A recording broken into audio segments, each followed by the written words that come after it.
مصر کے شہر منصورہ کے اندر سلطان نورالدین زنگی رحمتullah علیہ کے دور حکومت میں 5 بستیوں کے درمیان میں ایک عدالت بنائی گئی تھی، اور وہ عدالت اپنے علاقے کے سب سے بڑی عدالت تھی۔ حتیٰ کہ وہ عدالت اتنی کھلی اور وسیع تھی کہ اس میں ایک ہی وقت میں 100 قیدیوں کو رکھا جا سکتا تھا، اور اکثر اوقات سلطان نورالدین زنگی رحمتullah علیہ جب جنگ سے واپس لوٹتے، قید کی گئی کافروں کو اس عدالت میں قید کیا جاتا۔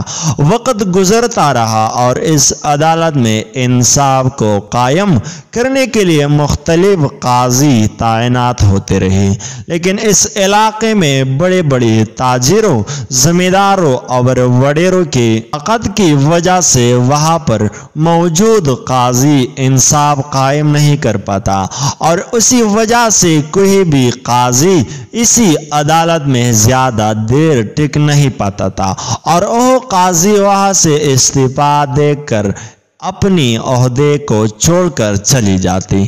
جب سلطان صلاح الدین ایوبی رحمتullah علیہ مصر کی سلطنت پر تخت نشین ہوئی تو سلطان صلاح الدین ایوبی رحمتullah علیہ نے سب سے پہلے انصاف کا نظام مضبوط کرنے کے لیے اقدام اٹھائی، اور اسی دوران سلطان صلاح الدین ایوبی رحمتullah علیہ کو بتایا گیا کہ سلطان معظم مصر کے شہر منصورہ کے اندر بہت بڑی عدالت ہے، لیکن وہ عدالت اب ویران ہو چکی ہے، کیونکہ اس عدالت میں جو بھی قاضی آتا ہے اس کو انصاف پر مبنی فیصلہ نہیں کرنے دیا جاتا، اس لیے وہ اکثر قاضی اس عہدے کو چھوڑ کر وہاں سے چلے جاتے ہیں۔ سلطان صلاح الدین ایوبی رحمتullah علیہ کا ایک وزیر تھا جو لوگوں کی مہارت کو معلوم کرنے میں بہت ماہر تھا۔ وہ وزیر چند لمحوں میں آدمی کو دیکھ کر بتا دیتا کہ یہ اپنے کام میں کس قدر مہارت رکھتا ہے۔ حتیٰ کہ اسی دوران سلطان صلاح الدین ایوبی رحمتullah علیہ کو ایک سردار نے تحفے میں گھوڑا دیا جو کہ عربی نسل کا تھا، لیکن اس کو کرنا بہت مشکل تھا، اور سلطان صلاح الدین ایوبی رحمتullah علیہ چونکہ جنگی محاذ میں ہر وقت مصروف رہتے، لہذا سلطان کے پاس اس گھوڑے کو سدھارنے کے لیے وقت نہیں تھا، لیکن وہ وزیر جانتا تھا کہ سلطان کے علاوہ اس گھوڑے کو کون قابو میں کر سکتا ہے۔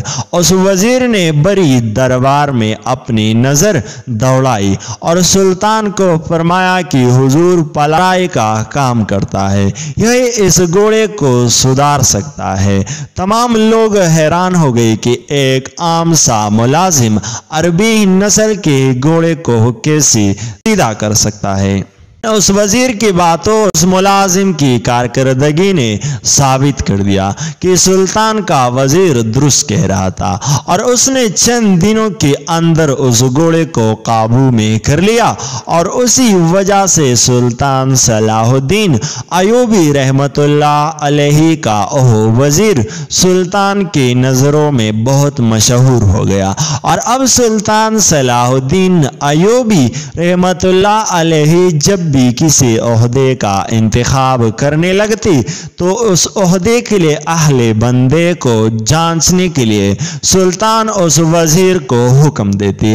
اس بار بھی سلطان صلاح الدین ایوبی رحمتullah علیہ نے اپنی اس وزیر کو حکم دیا اور کہا کہ جاؤ اور جا کر اس عدالت کا معائنہ کرو، اور اسی عدالت اور اس کی علاقے والوں کے مطابق وہاں پر ایک اہل اور باہمت اور بہادر قاضی تعینات کرو، تاکہ وہ کسی بھی وڈیرے زمیندار یا طاقتور آدمی کی نیچے نہ آئے اور انصاف پر مبنی فیصلہ کرے۔ وہ وزیر اپنے گھوڑے پر سوار ہوا اور اپنی منزل کی طرف روانہ ہو گیا۔ چند دنوں کے بعد وہ سلطان کے سامنے حاضر ہوا اور کہا، سلطان معظم मैंने उस अदालत के मुताबिक एक बहादुर और नौजवान काजी को तैनात कर दिया है। सुल्तान ने कहा कि एक नौजवान काजी कैसे इतना बहादुर हो सकता है, उसके पास तो कोई तजर्बा नहीं। तो वजीर ने कहा कि हुजूर, इंसाफ तजर्बे से नहीं बल्कि बहादुरी और अक्लमंदी से होता है, और मेरा फैसला एक दिन दुरुस्त होकर दिखाएगा। वक्त गुजरता रहा और उस काजी की फैसलों ने साबित कर दिया कि सुल्तान के वजीर ने उस ओहदे के लिए एक आहिल बंदे को मुंतखब किया था। वो काजी इतना मशहूर हुआ कि सुल्तान सलाहुद्दीन अयूबी रहमतुल्लाह अलैहि भी उससे मिलने के लिए बेताब हो गई। यो कि वह काजी अदालत से काफी फैसले पर रहता था और उस काजी को अदालत में आने के लिए गलियों में से गुजर कर आना पड़ता था। उसके पास अच्छा और कद और घोड़ा था और काजी साहब को गलियों और महलों में गुजर कर आना पड़ता था। एक दिन काजी साहब को अदालत में आने में देर हो गई। तमाम मुलाजिमीन परेशान हो गए और इनमें से एक बूढ़ा मुलाजिम अपने घोड़े पर सवार हुआ ताकि काजी साहब का पता करे। कहीं ऐसा ना हो कि रास्ते में काजी साहब को किसी मुश्किल का सामना हो गया हो। वो बुजुर्ग मुलाजिम अपने घोड़े पर सवार एक बस्ती के पास गया तो देखा कि काजी साहब अपने आंखों से पट्टी उतार रही थी। वह मुलाजिम बड़ा हैरान हो गया और उसके दिल में सवाल उठा कि आखिर काजी साहब ये क्या कर रहे हैं, लेकिन उसके अंदर इतनी जुर्रत नहीं हुई कि वह काजी साहब से सवाल कर सके। फिर उसने सोचा कि हो सकता है कि काजी साहब की आंखों में दर्द हो, इसलिए काजी साहब ने अपनी आंखों पर पट्टी ही बांध रखी थी। और अब जब अदालत करीब आ गई तो उसने अपनी आंखों से पट्टी ही खोल दी। वक्त गुजरता रहा। एक दिन फिर उसने सोचा कि क्यों ना काजी साहब को आजमाया जाए कि कहीं काजी साहब की हर रोज पट्टी बांध कर तो नहीं आते, या फिर उस दिन इत्तेफाक से हुआ था। एक दिन फिर काजी साहब अदालत से देर पहुंची तो वह बुजुर्ग मुलाजिम काजी साहब के तरफ रवाना हो गया। इत्तेफाक से वह बूढ़ा मुलाजिम दोबारा उसी मुकाम पर पहुंचा तो काजी साहब अपने घोड़े से उतरकर अपनी आंखों से पट्टी खोल रहे थे। अब उस बूढ़े बुजुर्ग से रहा ना गया और काजी साहब से पूछा, काजी साहब, उस दिन भी मैंने आपको घोड़े से उतरकर अपनी आंखों पर पट्टी खोलती हुई देखा, लेकिन मैंने समझा कि शायद आपकी आंखों में तकलीफ होगी इसलिए आपने पट्टी बांधी हुई थी, लेकिन आज फिर मैंने वही मंजर देखा। ये नहीं इत्तेफाक हो सकता है और ना ही आंखों में तकलीफ की वजह हो सकती है। आखिर आप अपनी घर से लेकर यहाँ तक पट्टी क्यों बांध कर आते हैं, इसके पीछे क्या राज है? तो काजी साहिब मुस्कुराने लगा। ए बाबा जी, आप जानते हैं कि मेरी इस वक्त उम्र तकरीबन 22 साल है और मैं इस वक्त जवानी के दौर में दाखिल हुआ हूँ, और आप जानते हैं कि मैं जब अदालत की तरफ आता हूँ तो मुझे रास्ते में गलियों गुजरना पड़ता है और मोहल्ले की गलियाँ छोटी छोटे हैं और मैं घोड़े पर सवार होकर आता हूँ। क्योंकि मैं एक अच्छा खासा कद वाला आदमी हूँ तो मुझे तमाम घरों में मेरी नज़र पड़ती है और हर घर का माहौल एक जैसा नहीं होता और हर घर में कोई ना कोई जवान बेटी या बीवी होती है। और आप जानते हैं कि इंसान चाहे कितना ही पाक दामन क्यों ना हो, लेकिन शैतान उसको बहकाने में देर नहीं लगता।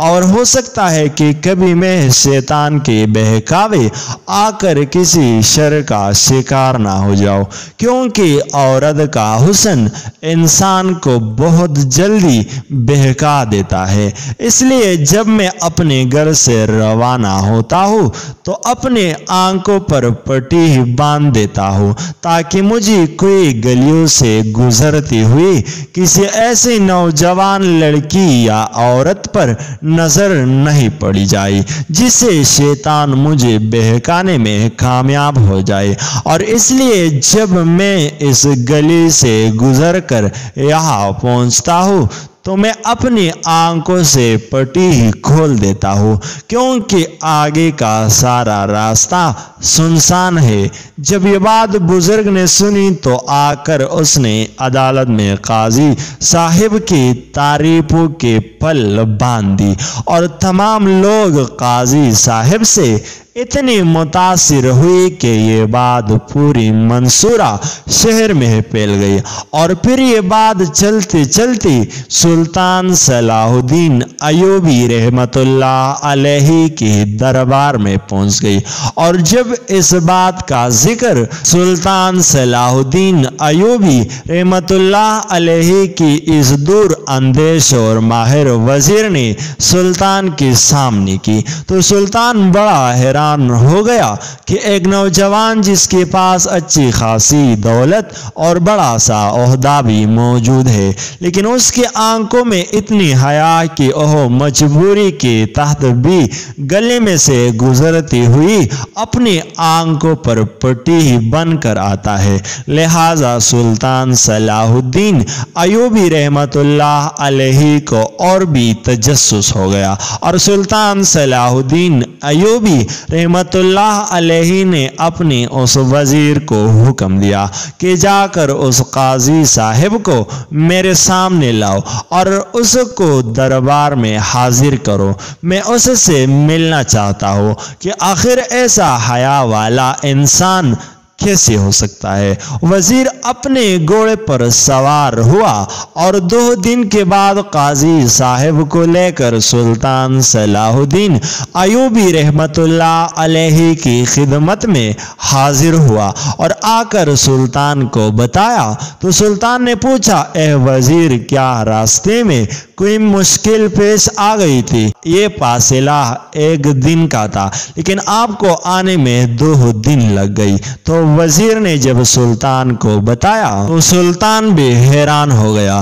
क्योंकि वजीर ने बताया कि सुल्तान मुअज्जम, जब मैं अदालत में पहुंचा तो काजी साहिब एक बूढ़ी औरत का मुकदमा सुन रही थी। मैंने आपका हुक्म सुनाया और कहा कि सुल्तान आपसे मिलना चाहते हैं, लेकिन इस नौजवान काजी साहिब ने कहा कि मैंने बूढ़ी औरत का मुकदमा सुनना है, और जब तक मैं बूढ़ी औरत के मुकदमे का फैसला नहीं कर लेता तब तक इस बूढ़ी औरत को इंसाफ नहीं मिलता।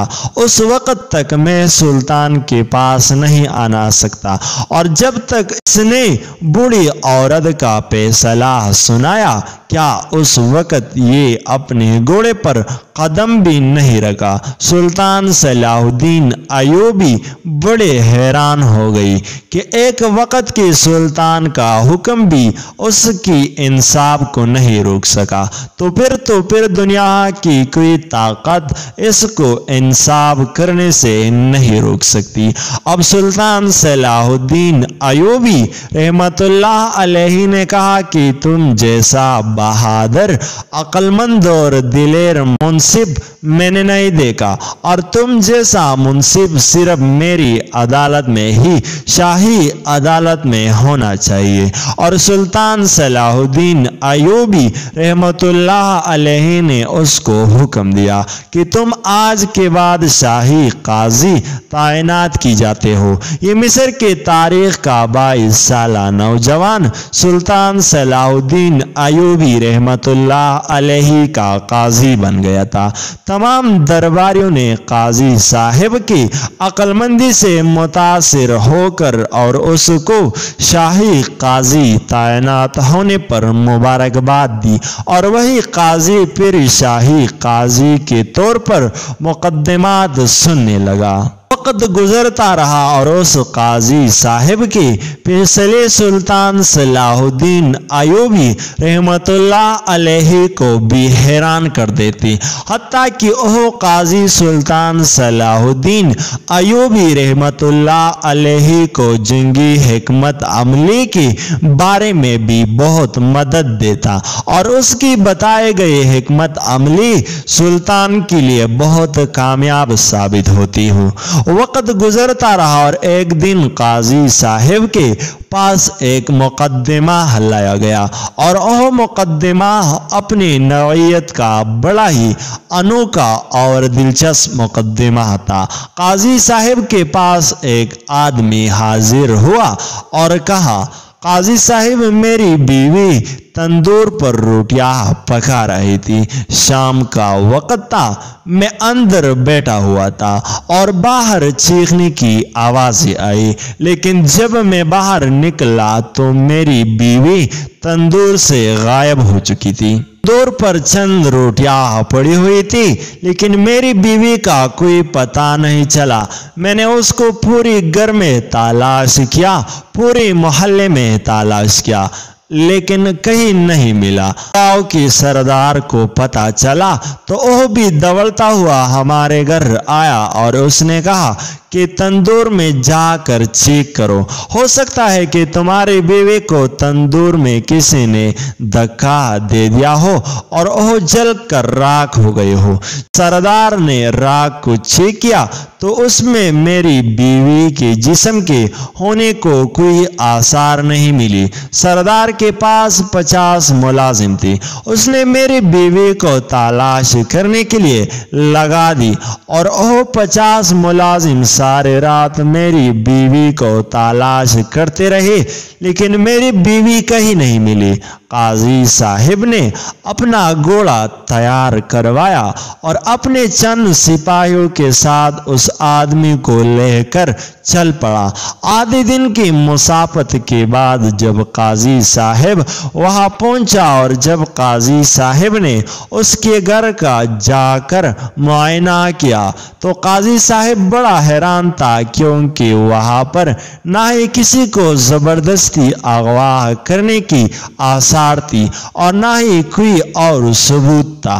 काजी साहिब ने अपने सिपाहियों को हुक्म दिया कि इस आदमी के घर का मुहासिरा कर लो, देर मेरा इंतजार करो, मैं अभी वापस आता हूँ।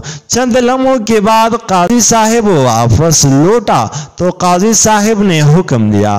काजी साहिब ने उस आदमी को कहा कि कल शाम को जब तुम्हारी बीवी ने जो रोटी पकाई थी क्या वह मौजूद है? उस आदमी ने कहा, जी हाँ काजी साहिब, वह अभी तक मौजूद है। वो आदमी अंदर दौड़ता हुआ गया और एक रोटी लेकर आया। काजी साहिब ने जब उस रोटी को छका तो काजी साहिब ने हुक्म दिया कि इस आदमी को रस्सियों से बांधो और इस तंदूर को लकड़ियों से भरकर ईंधन डालकर जला दो और जब तंदूर बहुत गर्म हो जाए तो इस आदमी को इसमें डाल देना। वो नौजवान रोने पीटने लग गया और कहा, काजी साहिब, मैंने ऐसा कुछ नहीं किया, आप मुझे तंदूर में क्यों डालना चाहते हैं? तो काजी साहिब ने कहा कि या तो आप मुझे बता दे कि आपने अपनी बीवी का कत्ल किया है या फिर आग में जलने के लिए तैयार हो जाए। तो उसने कहा कि काजी साहिब, मैंने ऐसा कुछ नहीं किया। काजी साहिब ने अपनी बीवी से बहुत मोहब्बत करता था। काजी ने हुक्म दिया कि इस आदमी को तंदूर में फेंक दो। जब सिपाही उसको तंदूर में फेंकने लगे तो उसने कहा कि मुझे तंदूर में ना फेंको, मैं सच सच बताने के लिए तैयार हूँ, लेकिन मेरी एक शर्त है। قاضی صاحب نے کہا بتاؤ کیا شرط ہے؟ اس نے کہا کہ میں یہ اقرار کر لوں گا کہ میں نے اپنی بیوی کا قتل کیا، لیکن قاضی صاحب آپ کو کیسے پتہ چلا کہ قاتل میں ہوں؟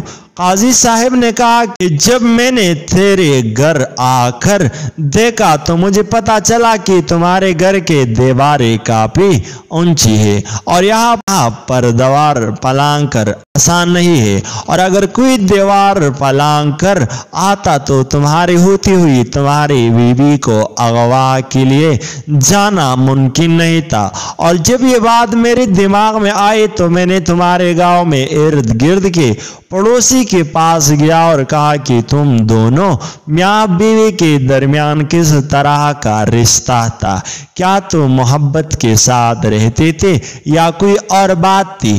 تو انہوں نے بتایا کہ قاضی صاحب اس نوجوان کی بیوی بہت بکھڑ تھی، وہ بھی بہت اٹا گون تھی، تو وہ بھول جاتی کہ اس نے نمک ڈال دیا اور وہ 2-3 مرتبہ اٹے میں نمک ڈال دیتی، اور اس کا شوہر اسے ہر روز اس وجہ سے مارتا کہ وہ اٹے میں نمک بہت ہی تیز کر دیتی تھی۔ جب میں نے یہ بات سنی تو میں نے اسی وقت تیرے گھر آیا اور تم سے پوچھا کہ وہ روٹی موجود ہے، اور جب میں نے روٹی کو چکھا تو اس میں گاؤں والوں کے بتانے کے مطابق روٹی میں بہت زیادہ نمک تھا، اور مجھے پتا چل گیا کہ تم نے رات کو روٹی میں بہت زیادہ نمک ہونے کی وجہ سے اور روز کے روز اس جھگڑے سے تنگ آ کر اپنی بیوی کو خود مارا ہے، اور تم نے اس کی اغوا ہونے کا الزام لگا دیا تھا کہ شک تم پر نہ جائے۔ یہ سن کر وہ آدمی بڑا حیران ہو گیا کہ مجھے نہیں پتا تھا کہ ایک بھی ثبوت نہ چھوڑنے کے بعد صرف ایک روٹی کے نوالے سے قاضی صاحب مجھے پکڑ لے گی۔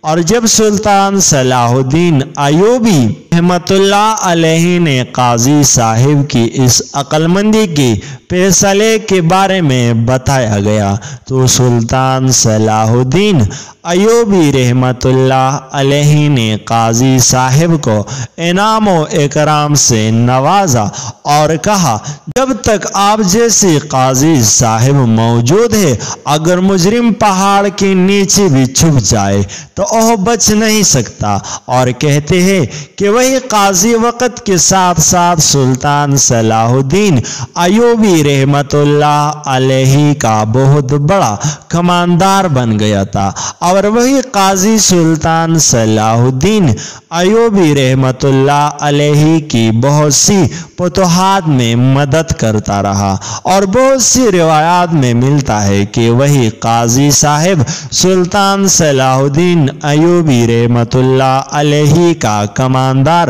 بننے کے بعد سلطان کے ساتھ ایک جنگ میں شہید ہو گیا تھا، اور اس نے سلطان صلاح الدین ایوبی رحمت اللہ علیہ کو آخری دم کے وقت ایک نقشہ دیا گیا تھا جس نقشے میں بہت سارا سونا چھپا ہوا تھا، اور وہ سونا اس قاضی صاحب کے اپنی ملکیت میں تھا، لیکن اس نے وقت آنے پر وہ سونا بھی سلطان صلاح الدین ایوبی رحمت اللہ علیہ کی خدمت میں پیش کر دیا تھا۔